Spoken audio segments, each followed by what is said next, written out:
ఓం నమో భగవతే వాసుదేవాయ నమః. ఉపనిషద్ దర్శనం వచన పఠనం. ఉచ్చారణ దోషాలు దొర్లిన ఎడల క్షమించగలరు. అథర్వ వేదాంతర్గతమైన ప్రశ్నోపనిషత్ ఇత్యాది ఉపనిషత్తులకు శాంతి మంత్రము.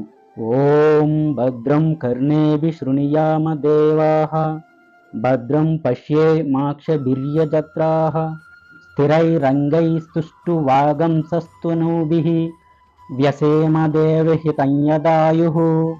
స్వస్తి న ఇంద్రో వృద్ధశ్రవాః, స్వస్తి నః పూషా విశ్వవేదాః, స్వస్తి నస్తార్క్ష్యో అరిష్టనేమిః, స్వస్తి నో బృహస్పతిర్ధాతు.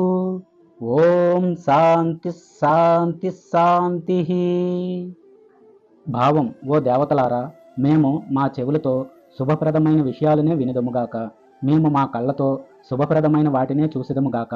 మీ దివ్య స్తోత్రాలని గానం చేస్తూ మాకు మీరు ప్రసాదించిన ఆయుర్దాయాన్ని పరిపూర్ణమైన ఆరోగ్యంతో బలంతో నింపుకొని జీవించదముగాక. మాకు ఎంతో కీర్తివంతుడైన ఇంద్రుడు శుభాల్ని ప్రసాదించుగాక. సర్వజ్ఞుడైన సూర్యుడు శుభాల్ని ప్రసాదించుగాక. ఆపదల నుంచి రక్షించే గరుత్మంతుడు శుభాల్ని ప్రసాదించుగాక. బ్రహ్మజ్ఞానాన్ని రక్షించే బృహస్పతి కూడా మాకు సకల శుభాల్ని అనుగ్రహించుగాక. మా అందరికీ సంపూర్ణమైన శాంతి లభించుగాక. గమనిక: ఈ మంత్రాన్ని ఈ విభాగంలో చెప్పబడ్డ అథర్వ వేద సంబంధిత ఉపనిషత్తులని చదివే ముందు, ఉపనిషత్తులని చదవటం పూర్తయిన తరువాత విధిగా ఒకసారి పఠించాలి. సమస్త సన్మంగళాని భవంతు, లోకా సమస్త సుఖినో భవంతు. జయ శ్రీరామ.